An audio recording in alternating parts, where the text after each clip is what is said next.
બનાસકાંઠાના વડગામ તાલુકાના મગરવાડા સ્થિત શ્રી મણિભદ્રવીર મહારાજ દેવસ્થાન ખાતે ચાતુર્માસ પ્રવેશ કાર્યક્રમ ભક્તિભાવ સાથે યોજાયો।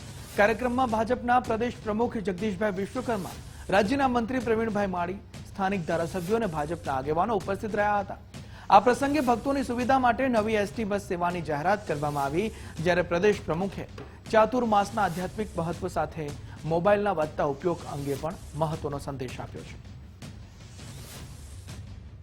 આજે ચાતુર્માસમાં માન્ય મહારાજ સાહેબનો પ્રવેશ હતો અને વિજય મહારાજ સાહેબ અને મહારાજ સાહેબની આજ વિશેષ લાગણી હતી કે જે ભક્તોની જે માંગ છે કે અહીંયા એક પ્રથા રહી છે 24 કલાકમાં મણિભદ્રવીર દાદાના દર્શન કરવાના, એક મગરવાડા, એક આપણે આગળૂર અને એક ઉજ્જૈન, આ ત્રણે એક સાથે દર્શન કરવાની જે એમની માગણી છે એ માગણીને મેં સ્વીકારી છે અને ટૂંક સમયમાં એમને બસ મૂકી આપી।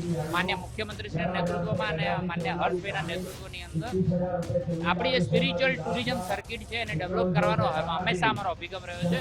આપણા જીવનમાં એક નિયમ કરીએ કે આપણે મોબાઈલને આપણાથી દૂર રાખીએ।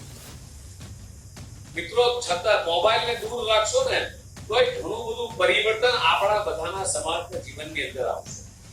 આજે અહીંથી પણ લઈને જઈએ કે દિવસ સવારે ચા નાસ્તો કરતી વખતે, બપોરે જમતી વખતે ને સાંજે જમતી વખતે પરિવાર સાથે બેઠા હોઈએ ત્યારે આ આધુનિક યુગની અંદર માત્ર 30 મિનિટ કે 60 મિનિટ મોબાઈલનો ઉપયોગ નહીં કરવો તો મિત્રો આપણા બધાના જીવનની અંદર એક ખૂબ મોટો બદલાવ આવશે।